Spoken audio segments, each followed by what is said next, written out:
जय हिंद विद्यार्थियों। सिद्धिविनायक संग्रिया की इस ऑनलाइन प्रस्तुति में आपका स्वागत है। आज का हमारा अध्याय है अध्याय संख्या 13, सफल प्रजातंत्र के लिए आवश्यक बातें, जिसके लेखक है डॉक्टर भीमराव अंबेडकर। 4 नंबर के प्रश्न के लिए सबसे पहले हमेशा की तरह हम शुरुआत करेंगे लेखक परिचय से। भारतीय संविधान के निर्माण में अभूतपूर्व योगदान देने वाले महान नेता डॉक्टर भीमराव अंबेडकर का जन्म 14 अप्रैल 1891 ईस्वी में मध्य प्रदेश के एक छोटे से गांव महू में हुआ। इस पाठ के लेखक हैं डॉक्टर भीमराव अंबेडकर और अंबेडकर जी का जन्म है वो 14 अप्रैल 1891 ईस्वी में मध्य प्रदेश के एक गांव महू में हुआ था। इनके पिता का नाम रामजी मालोजी सकपाल तथा माता का नाम भीमाबाई था। कई सामाजिक और वित्तीय बाधाओं का मुकाबला करते हुए शैक्षिक उन्नति करते रहे और डॉक्टरेट तक की उपाधि प्राप्त की, अर्थात पीएचडी की उपाधि इन्होंने प्राप्त की। लेकिन उस पीएचडी की उपाधि को प्राप्त करने के लिए इन्हें बहुत ज़्यादा संघर्ष करना पड़ा। आर्थिक स्तर पर भी संघर्ष करना पड़ा और सामाजिक स्तर पर भी संघर्ष करना पड़ा। बच्चों, उस समय जातिगत भेदभाव इतना प्रबल था कि जब ये एक बहुत बड़े अधिकारी बन गए थे, उस समय भी इनके जो अधीनस्थ काम करने वाले थे वो इनसे बराबरी का व्यवहार नहीं करते थे। तो हम समझ सकते हैं कि किन परिस्थितियों में इन्होंने इतनी उन्नति की होगी, किन परिस्थितियों में पढ़ लिख कर इन्होंने वो स्तर प्राप्त किया, वो स्थान प्राप्त किया जो आज हमें सब सुविधाएं होते हुए भी करना मुश्किल है।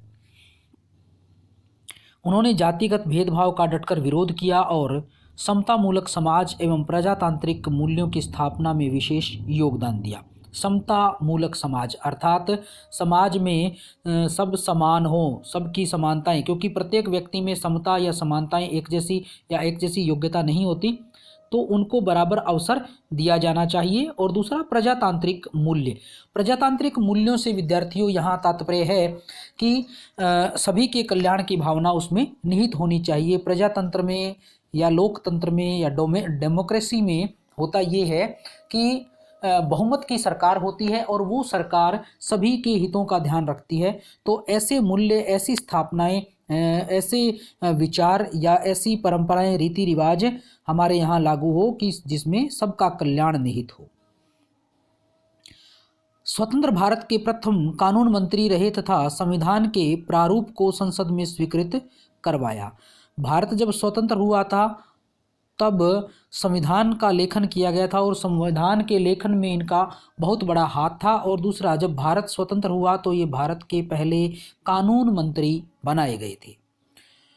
इनकी प्रमुख कृतियों की बात करें तो इनकी प्रमुख कृतियां हैं the caste in India, their mechanism, genesis and development, the untouchable, who are the Shudras, Buddhas and his Dhamma, Thoughts on linguistic states, the problem of the RFP, the evolution of previous finance in British India, the rise and fall of the Hindu women analysis of caste। तो ये इनकी कुछ महत्वपूर्ण पुस्तकें हैं, चर्चित पुस्तकें हैं जिनकी चर्चा वैश्विक स्तर पर हुई है। इसके अतिरिक्त इनका जितना भी वांग्मय का मतलब जो भी इन्होंने भाषण दी है, जो भी इन्होंने लिखा है, वो सारा कुछ कुल मिलाकर जितना भी साहित्य इनका है वो सारा भारत सरकार के कल्याण मंत्रालय द्वारा 21 खंडों में प्रकाशित हो चुका है। विद्यार्थियों, सन 1956 ईस्वी में इनका देहावसान हो गया। पाठ परिचय। पाठ में क्या कुछ बताया गया है? पाठ परिचय कहता है कि पाठ्यपुस्तक में चयनित सफल प्रजातंत्रवाद के लिए आवश्यक बातें भाषण में, ये एक भाषण था जिसे इस पाठ के रूप में संकलित किया गया है। डॉक्टर भीमराव अंबेडकर ने परिपक्व राजनीतिक मंथन और भारत में लोकतंत्र की मजबूती के लिए आवश्यक उपायों पर बेबाक विचार व्यक्त किया है। बेबाक अर्थात बिना किसी लाग लपेट के, सीधा सीधा जैसे उनके विचार थे वैसा उन्होंने अपनी अभिव्यक्ति दे दी है। प्रजातंत्र में चुनी हुई सरकार को जनता के प्रति जवाबदेह होना चाहिए। प्रजातंत्र में, लोकतंत्र में जैसी शासन व्यवस्था भारत में है, ऐसी शासन व्यवस्था में जो सरकार है वो जनता के द्वारा चुनी जाती है। जनता अपने प्रतिनिधियों का चुनाव करती है, जैसे हमारे यहाँ एमपी एमएलए का चुनाव होता है, और वो सरकार शासन को, वो जो हमारे प्रतिनिधि है वो शासन को संभालते हैं। तो ऐसी जहाँ व्यवस्था होती है उसमें सरकार जो काम करेगी उसका जवाब उसे जनता को देना होगा। इसके अतिरिक्त बहुमत को अल्पमत के प्रति अधिक संवेदनशील होना जरूरी है। अर्थात जिसका बहुमत है, जिस दल को ज़्यादा सीटें मिली है, वो दूसरे दल अर्थात जिसके पास कम सीटें हैं उसके प्रति अधिक संवेदनशील हो, उसकी संवेदनाओं, उसकी भावनाओं का ख्याल रखे। इसके अतिरिक्त लेकिन दूसरे देशों की स्वस्थ लोकतांत्रिक परंपराओं से प्रेरणा ग्रहण करने तथा भारत में विधायिकाओं में अधिक जवाबदेही व संयत चर्चा की आवश्यकता पर बल दिया गया है। लेखक ने कई सारे उदाहरण दूसरे देशों के दिए हैं और उसके माध्यम से ये बताने की कोशिश की है कि कैसे दूसरे देशों में जहाँ लोकतंत्र है या प्रजातंत्र है वहाँ कुछ अच्छी परंपराएं हैं और उन अच्छी परंपराओं को भारत में भी अपनाना चाहिए। और इसके लिए जो अंबेडकर जी ने सुझाव दिए हैं वो आज भी प्रासंगिक है, अर्थात आज भी वो अपनाए जाने योग्य है। मूल पाठ पर आ जाते हैं विद्यार्थियों। मूल पाठ क्या कहता है? मूल पाठ में है, यह स्वीकृत मत है कि प्रजातंत्रवादी शासन व्यवस्था में जो सत्तारूढ़ है उन्हें प्रत्येक 5वें वर्ष लोगों के सामने जाना चाहिए, उनसे पूछना चाहिए कि क्या उनकी सम्मति में भी इस योग्य है कि उन्हें सत्तारूढ़ रहने दिया जाए, ताकि वे उनके हितों का संरक्षण कर सकें, उनके सौभाग्य को बना सकें और उनकी रक्षा कर सकें। तो ये पहली शर्त है विद्यार्थियों कि जो प्रजातंत्रवादी शासन है या जो प्रजातंत्र व्यवस्था है उसमें जो सत्तारूढ़ है अर्थात जो सत्ता में है, जिसने शासन की बागडोर संभाल रखी है, जिस दल की सरकार है, उस दल को 5 वर्ष के बाद जनता के पास जाना चाहिए। अर्थात यहाँ अंबेडकर जी कहना चाहते हैं कि प्रत्येक 5 वर्ष के बाद अवश्यम भावी चुनाव होने ही चाहिए। और उस चुनाव से पहले जब ये दल जनता के पास जाते हैं तो उनसे पूछते हैं कि देखिए भी 5 साल में हमने ये काम किया है, क्या आप हमें अगले 5 साल के लिए शासन देते हैं? अगर जनता चाहती है कि इनका 5 साल का कार्यकाल अच्छा है तो अगले 5 साल के लिए फिर से उन्हें वोट देती है और वो सत्ता में आते हैं, लोगों का संरक्षण करते हैं, हितों का संरक्षण करते हैं, उनके सौभाग्य को अर्थात उनके जीवन को और ज़्यादा अच्छा बनाते हैं। तो ऐसा करना चाहिए, ये होना चाहिए कि सरकार है वो जनता के पास जाए और उनसे पूछे कि क्या आप हमें अगले 5 साल के लिए फिर से चुनते हो, अर्थात चुनाव अवश्यम भावी होने चाहिए। प्रजातंत्र का केवल इतने से संतोष नहीं होता कि प्रत्येक 5वें वर्ष सरकार की रोकथाम की जा सके और इस बीच के समय में कोई सरकार को कुछ भी न कहे सुन सके। प्रजातंत्र चाहता है कि न केवल 5वें वर्ष की समाप्ति का निषेध किया जा सके, बल्कि ऐसी व्यवस्था होनी चाहिए कि सरकार के विरुद्ध किसी भी समय और तुरंत निषेधात्मक कार्रवाई की जा सके। देखिए विद्यार्थियों, यहाँ क्या कहना चाह रहे हैं लेखक कहते हैं कि ऐसा नहीं होना चाहिए कि केवल 5 साल के बाद ही सरकार या सरकार के नुमाइंदे, मंत्री, उनके संतरी, नेता वो सब जनता के पास जाएं और जनता से पूछें, उनसे वोट मांगे कि हमें आप 5 साल और रखना चाहते हो या नहीं। ऐसा लेखक बिल्कुल नहीं चाहते। कहते लोकतंत्र में ये भी होना चाहिए कि अगर कोई सरकार निकम्मी और नाकारा है तो उसे 5 साल पहले ही उसका निषेध कर दिया जाए। निषेधात्मक कार्रवाई की जो बात की जा रही है उसका मतलब कि उस सरकार को 5 साल से पहले भी हटाया जा सके, ऐसी व्यवस्था होनी चाहिए। तभी प्रजातंत्र क्या होगा?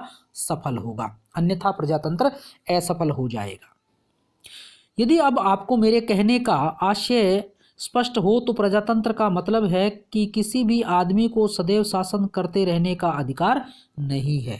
इस बात से मतलब ये है कि ऐसा बिल्कुल नहीं है कि एक बार जो सरकार चुन ली गई है वो 5 वर्ष के लिए रहेगी ही रहेगी, उसे बीच में हटाया जा सकता है। दूसरी बात अंबेडकर जी कहना चाहते हैं कि कोई भी दल या कोई भी व्यक्ति जीवन पर्यंत शासन का अधिकारी एक बार चुनने से नहीं हो जाता। यह शासन करने का अधिकार लोगों की स्वेच्छा पर निर्भर करता है। शासन कब तक करेगा कोई व्यक्ति या कोई दल? कि जब तक जनता चाहेगी, लोग चाहेंगे। क्योंकि भारत और अन्य देशों में जहां पर लोकतंत्र है, प्रजातंत्र है, वहाँ पर जो संप्रभुता है, शासन करने की जो शक्ति है, वो वहाँ की जनता में निहित है। तो इसलिए जनता की इच्छा के अनुसार ही, या जब तक जनता की इच्छा है तब तक ही उस दल या व्यक्ति को शासन करना चाहिए। उस अधिकार को लोकसभा भवन में ही चैलेंज किया जा सकता है। और ये जो अधिकार है भी, कौन सा दल कब तक शासन करेगा, उसको चैलेंज करने, उसे चुनौती देने का जो काम है, वो चुनौती कहाँ दी जा सकती है? वो लोकसभा भवन में ही चुनौती दी जा सकती है। आप देखें कि विरोधी दल का होना कितना आवश्यक है। और अब यहाँ दूसरी शर्त लेखक कह रहे हैं, वो दूसरी शर्त क्या है कि विरोधी दल का होना, कि आप ये देखें कि जब लोकसभा में चुनौती दी जाए तो वहाँ क्या होना चाहिए? वहाँ उस सरकार के विरोध में एक पार्टी होनी चाहिए, एक दल होना चाहिए। अर्थात जिस दल को सरकार के दल से, जिस दल की सरकार है उससे कम सीटें मिली हैं, वो उसका विरोधी दल कहलाएगा। तो उसका भी होना बड़ा जरूरी है। क्यों होना जरूरी है, इसको भी बड़ा सुंदर तरीके से स्पष्ट किया है कि सरकार हमेशा हथौड़े के नीचे रहती है, कि अगर विरोधी दल होगा तो सरकार हमेशा दबी हुई रहेगी। सरकार को डर होगा कि अगर उसने कोई गलत काम किया तो विरोधी दल, विरोधी पार्टी, विरोधी पक्ष उसका विरोध करेगा और जनता के सामने सारी बातें रखेगा और जनता उसे गद्दी से हटा देगी। इसलिए विरोधी दल होना आवश्यक है। जो लोग सरकारी पार्टी में नहीं हैं, उन लोगों की दृष्टि में भी प्रत्येक सरकारी कार्य का औचित्य सिद्ध होना चाहिए। कि कोई भी व्यक्ति जो सरकार में नहीं है, उसकी दृष्टि में भी प्रत्येक सरकारी काम जो हो रहा है उसका कोई औचित्य होना चाहिए। भी वो उचित है या अनुचित है, औचित्य होना चाहिए, अर्थात उचित है या अनुचित है। लेकिन दुर्भाग्यवश हमारे देश में नाना कारणों से मेरी सम्मति में प्रधान कारण हमारे सरकारी विज्ञापनों से मिलने वाली आय हो सकती है। लेखक क्या कहना चाहते हैं कि हमारे यहाँ तो जो सरकारी काम होते हैं या सरकार के जो पक्ष रखे जाते हैं कहीं भी, वो सरकारी विज्ञापनों से होने वाली आय के ऊपर निर्धारित होते हैं। विपक्ष है वो कोई काम नहीं करता है, इसलिए उसका कोई विज्ञापन नहीं होता है। पक्ष, सत्ता पक्ष है वो काम करती है, वो अपना प्रचार भी करती है, इसलिए समाचार पत्रों की आय का साधन भी बन जाती है। तो ऐसा नहीं होना चाहिए जैसा हमारे देश में हो रहा है। यहाँ क्या कह रहे हैं लेखक कि सरकारी पक्ष का कहीं ज़्यादा प्रचार होता है। क्यों सरकारी पक्ष का कहीं ज़्यादा प्रचार करता है मीडिया? वो इसलिए करता है कि विरोधी पक्ष का बहुत कम पक्ष समाचार पत्रों की आय का साधन नहीं बन सकते, क्योंकि विरोधी पक्ष क्या कर रहा है, क्या कह रहा है, उसे सुनने वाला, देखने वाला कोई नहीं होता, इसलिए समाचार पत्र उसकी बात नहीं करता। सत्ता पक्ष है वो उन्हें विज्ञापन देता है, इसलिए उसका जोर शोर से प्रचार किया जाता है। शासक दल के सदस्यों के भाषण से समाचार पत्रों के अंतिम पृष्ठ में भी अंत में कहीं जाकर जगह पाते हैं, और जो विरोधी दल होता है उसकी खबरें हैं वो समाचार पत्र के अंतिम पृष्ठों पर ही मिलती है। क्यों? क्योंकि उस विरोधी पक्ष की सुनने वाला, उसकी बातों को पढ़ने वाला, उन खबरों को पढ़ने वाला कोई नहीं होता है। सत्ता पक्ष की बात सुनने वाला होता है, क्योंकि वो सत्ता में होती है एक बात, दूसरी वो विज्ञापन देते हैं, इसलिए भी उन्हें वरीयता दी जाती है कि उनकी बात को पहले लिखा जाए। तो सफल प्रजातंत्र के लिए यहाँ जो दूसरी बात बताई है लेखक ने, वो है विरोधी पक्ष का होना एक अनिवार्य शर्त है, कि प्रत्येक सफल प्रजातंत्र में एक सफल, अच्छा, सशक्त विरोधी दल होना अत्यंत आवश्यक है। क्या आप जानते हैं कि इंग्लैंड में विरोधी पक्ष के लिए न केवल स्थान है, बल्कि विरोधी पक्ष के कार्य को चालू रखने के लिए विरोधी पक्ष के नेता को सरकारी खजाने से वेतन दिया जाता है। अब देखिए कि इंग्लैंड में क्या किया जा रहा है, विरोधी पक्ष के नेता के लिए, विपक्ष के नेता के लिए क्या किया जा रहा है कि सरकारी खजाने से वेतन दिया जाता है, उसे एक सेक्रेटरी दिया जाता है, अर्थात सचिव दिया जाता है उसे। कई सांकेतिक लेखक, दूसरे कर्मचारी दिए जाते हैं, ताकि जो विपक्ष है, जो विरोधी पक्ष है, वो सत्ता पक्ष की द्वारा किए जाने वाले कामों को ज़्यादा अच्छी तरह से, ज़्यादा ढंग से उसकी परख कर सके और उनका जो विरोध करने वाली बातें हैं उनका अच्छी तरह से विरोध कर सके और अपना काम सुचारू रूप से चला सके। इसके अतिरिक्त यहाँ लेखक कहते हैं कि उन्हें एक पृथक कमरा भी लोकसभा भवन में दिया जाता है जहाँ से वो अपने कार्य का संचालन करते हैं। इंग्लैंड के उदाहरण के बाद लेखक विद्यार्थियों कनाडा का उदाहरण देते हैं, कनाडा या कनाडा। तो वहाँ भी जिस प्रकार प्रधानमंत्री वेतन प्राप्त करते हैं उसी प्रकार विरोधी दल का नेता भी वेतन प्राप्त करता है। इन दोनों देशों के लोग क्या सोचते हैं इस व्यवस्था के बारे में? तो दोनों देशों के लोग इस व्यवस्था के बारे में सोचते हैं कि कोई न कोई होना चाहिए जो सरकार की गलतियों की ओर भी उंगली निर्देश कर सके। वे चाहते हैं कि सरकारी गलतियां बताने का कार्य सतत निरंतर होते रहना चाहिए, इसलिए भी विरोधी पक्ष के नेता पर रुपया खर्च करना बेकार नहीं समझते हैं। अर्थात इंग्लैंड और कनाडा के लोग समझते हैं कि कुछ लोग ऐसे भी होने चाहिए लोकसभा भवन में जो सरकार की ओर उंगली निर्देशित अर्थात उनकी कमियां निकाल सकें, उनकी कमियों को बता सकें या उनके गलत उठाए जाने वाले कदमों को, उनकी गलत नीतियों के बारे में जनता को बता सकें। और इसीलिए वहाँ विपक्ष के नेता को वेतन दिया जाता है और उस वेतन को वो उचित समझते हैं, अनुचित नहीं मानते हैं। अब विद्यार्थियों हम पहुंच जाते हैं तीसरी शर्त में कि तीसरी शर्त कौन सी है। तो तीसरी शर्त देखिए कि एक तीसरी शर्त है जो प्रजातंत्र की सफलता के लिए पूर्व आवश्यक है, पहले से ही आवश्यक है। वो क्या है? वह कानून तथा शासन की दृष्टि से सभी समान होने चाहिए। पूर्व प्रजातंत्र की स्थापना से पूर्व ही जब कानून बनाया जा रहा है तभी ये होना आवश्यक है कि कानून ही इस तरह का बने कि सभी लोग कानून के समक्ष एक बराबर हो। कोई जात, धर्म, बिरादरी, किसी तरह का क्षेत्रवाद, किसी तरह का भाई भतीजावाद वो उसमें नहीं होना चाहिए। मंत्री का भाई है इसलिए छूट है, नहीं। ये फला भाषा बोलने वाला है इसलिए इसे छूट है, बिल्कुल भी ऐसा नहीं होना चाहिए। ये किसी विशेष जाति, किसी विशेष धर्म, किसी विशेष संप्रदाय से संपर्क रखता है इसलिए इसे कोई विशेष छूट होनी चाहिए, ऐसा भी कानून के समक्ष नहीं होना चाहिए। कानून के समक्ष सभी बराबर होने चाहिए। ये तीसरी शर्त अंबेडकर जी ने मानी है।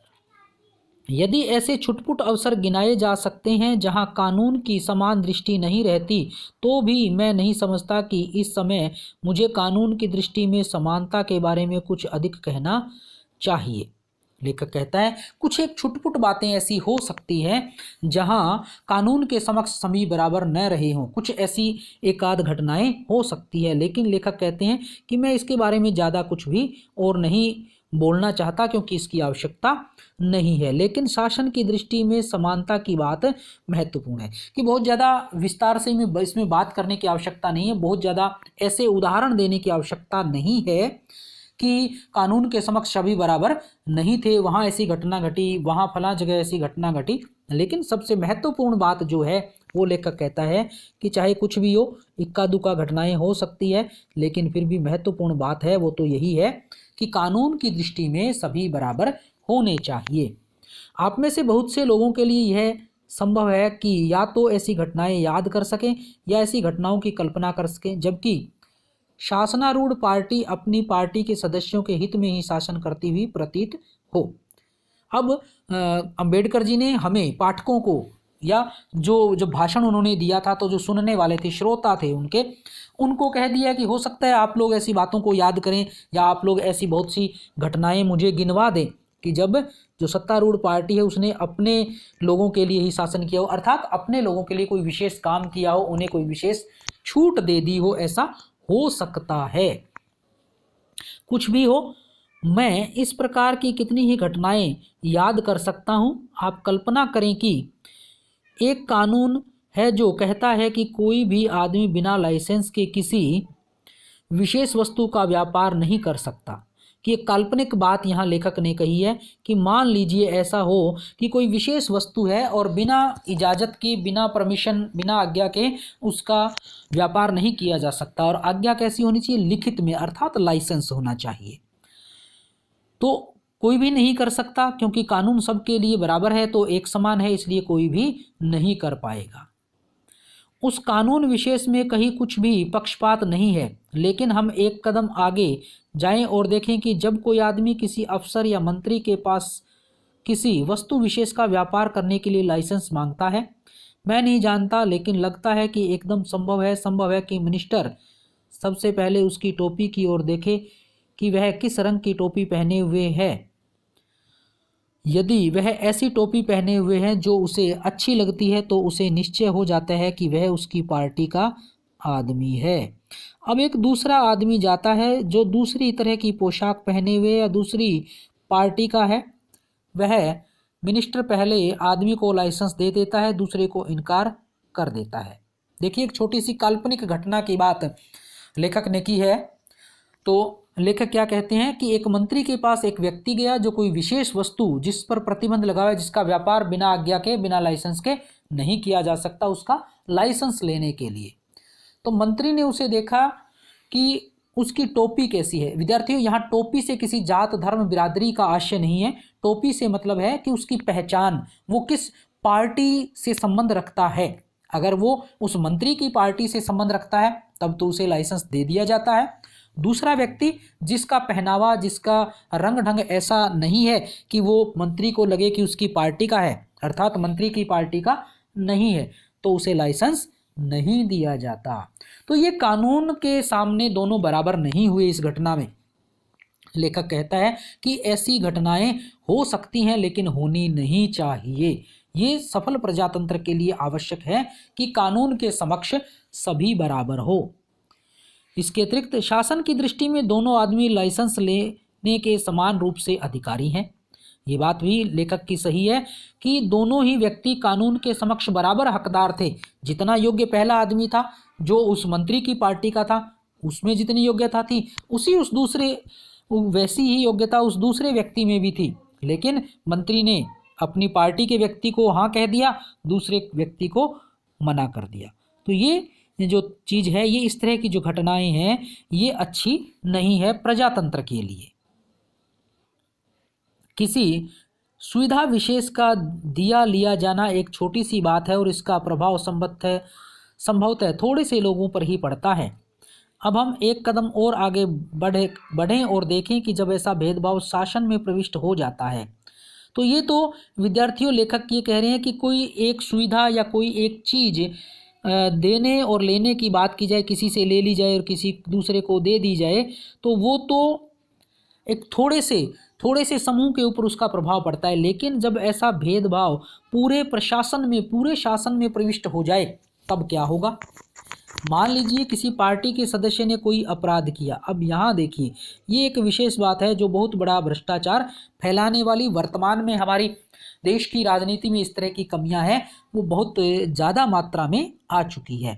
तो यहाँ लेखक जो कहना चाहते हैं वो क्या है कि उसने अपराध किया और अपराध करने के बाद उसके खिलाफ अगर कोई गवाही देता है तो वो उस गवाह पर उसको डराने धमकाने का काम करता है, या उस पार्टी का मुखिया जो है वो मजिस्ट्रेट के पास जाता है और कहता है कि इस आदमी पर मुकदमा चलाना ठीक नहीं क्योंकि यह पार्टी का आदमी है। न्यायाधीश को भी धमकाया डराया जाता है और गवाहों को भी डराया धमकाया जाता है। और उस न्यायाधीश को क्या कहा जाता है कि यदि आपने मेरी बात नहीं मानी तो मैं तुम्हारी सूचना मंत्री को दे दूंगा, मिनिस्टर को दे दूंगा और तुम्हारा तबादला करवा दूंगा। तो इस तरह की घटनाएं विद्यार्थियों जब होने लगेंगी तो फिर शासन व्यवस्था ठीक से नहीं चलेगी। वो अव्यवस्था में शासन व्यवस्था अव्यवस्था और आपाधापी का साम्राज्य हो जाएगा। सारा जो काम कराया है, सारी व्यवस्थाएं हैं, वो सारी बिगड़ जाएंगी। तो ऐसा कभी नहीं होना चाहिए। शासन के सामने सभी बराबर हैं, इसलिए सभी को बराबर अधिकार दिए जाने चाहिए। लेकिन लेखक अमेरिका का उदाहरण यहाँ देता है और कहता है कि अमेरिका में किसी समय इसी तरह का व्यवस्थाएं थी जो उस समाज में विकृत पद्धति के नाम से प्रसिद्ध थी। वहाँ पर कोई एक पार्टी जब शासनारूढ़ होती अर्थात सत्ता में आती, कोई एक सरकार बनती, तो वो अपने कर्मचारियों को, अधिकारियों को भर्ती करती, तो उनकी नियुक्ति करते, उनके पदों जो पहले से थे उनको हटा देते और नयों को भर्ती कर लेते। तो इस तरह की प्रथा वहाँ पर थी। ये थी प्रथा, वो अमेरिका की बात की जा रही कि अमेरिका में इस तरह की प्रथा थी। लेकिन उसके बाद प्रजातंत्र वहाँ था, लेकिन उस प्रजातंत्र में इस तरह की अव्यवस्थाएं आ चुकी थी।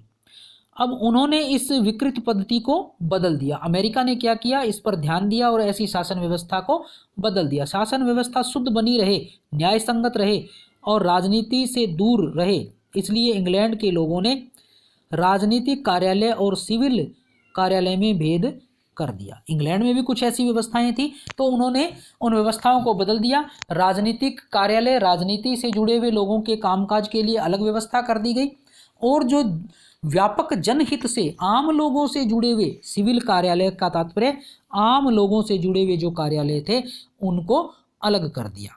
तो सिविल कर्मचारी जो थे, आम लोगों से संबंधित काम करने वाले जो कर्मचारी से, जैसे हम अपने यहाँ लें तो जैसे शिक्षा के क्षेत्र में अध्यापक हो गए, विद्युत के क्षेत्र में हो गए, कृषि के क्षेत्र में कुछ विभाग बनाए गए हैं और अन्य अन्य बहुत से विभाग बनाए गए हैं। तो उन विभागों में जो कर्मचारी काम कर रहे हैं उनको स्थायित्व दे दिया गया उन देशों में, और जिसके कारण वहाँ का लोकतंत्र है वो सफल हो गया। इसके अतिरिक्त लेखक हमें क्या बता रहे हैं कि सिविल कर्मचारी स्थायी रूप से बने रहते हैं। कोई भी पार्टी शासनारूढ़ हो, यह सभी पार्टियों के आज्ञानुसार कार्य करने वाले होते हैं। ऐसा ही हमारे देश में होता है, पार्टी की सरकार किसी की आए किसी की जाए, लेकिन कर्मचारी जो हैं वो अपने पदों पर बने रहते हैं। जैसा जो नई सरकार आएगी वो नीति बनाने के लिए कहेगी, वो उसका खाका, उसका ढांचा बनाकर उन्हें दे देते हैं। जब हमारे देश में ब्रिटेन के लोगों का शासन था तो यहाँ भी यही प्रथा प्रचलित थी या यही बात प्रचलित थी। मुझे स्पष्ट रूप से एक अनुभव याद आ रहा है। अब विद्यार्थियों, यहाँ लेखक को एक अनुभव अपने जीवन का याद आ रहा है। उस अनुभव को वो लिख रहे हैं। क्या कह रहे हैं कि जब लेखक है वो गवर्नमेंट ऑफ इंडिया का मेंबर था, अर्थात आज़ादी से पहले भी भारत में एक गवर्नमेंट ऑफ इंडिया थी, भारत की सरकार थी, जिस पे हालांकि मुख्य नियंत्रण इंग्लैंड की सरकार का ही था, वाइसराय का था, लेकिन फिर भी यहाँ सरकार बनी हुई थी, तो उसमें वो सदस्य थे। लेखक हैं अंबेडकर जी उस सरकार में सदस्य थे। तो उस समय देखिए क्या हुआ कि भारत में जितने भी जो वाइसराय थे, उन सभी वाइसराय के नाम पर दिल्ली में कोई न कोई सड़क या कोई न कोई क्लब ये बने हुए थे। सिर्फ एक वाइसराय ऐसे थे जिनके नाम पर ऐसा कुछ भी बना हुआ नहीं था। वो कौन थे? वो थे लॉर्ड लिनलिथगो। तो लॉर्ड लिनलिथगो के नाम पर ऐसा कुछ भी नहीं था, तो उनका एक प्राइवेट सेक्रेटरी जो कि अंबेडकर जी का मित्र था, उस समय पब्लिक वर्क डिपार्टमेंट मेरे पास था, अर्थात अंबेडकर जी के पास पब्लिक वर्क डिपार्टमेंट PWD का जो डिपार्टमेंट था, विभाग था, वो उनके पास था, सार्वजनिक निर्माण विभाग। और ये लॉर्ड लिनलिथगो के प्राइवेट सेक्रेटरी थे जो अंबेडकर जी के मित्र थे। अब ये क्या चाहते हैं इनसे? ऐसे बहुत से काम होते मेरी देखरेख में हो रहे थे। वह आया और धीरे से मुझे कहा, मेरे प्रिय डॉक्टर, क्या आप लॉर्ड लिनलिथगो के नाम पर किसी संस्था या कार्य का नामकरण नहीं कर सकते? उसने कहा, यह बुरी तरह खटकता है कि सभी का नाम है, केवल उनका ही नाम नहीं है। लॉर्ड लिनलिथगो का नाम, किसी भी सड़क का नाम उनके नाम पर नहीं था, किसी भी क्लब का नाम नहीं था, इसलिए उनका सेक्रेटरी आया।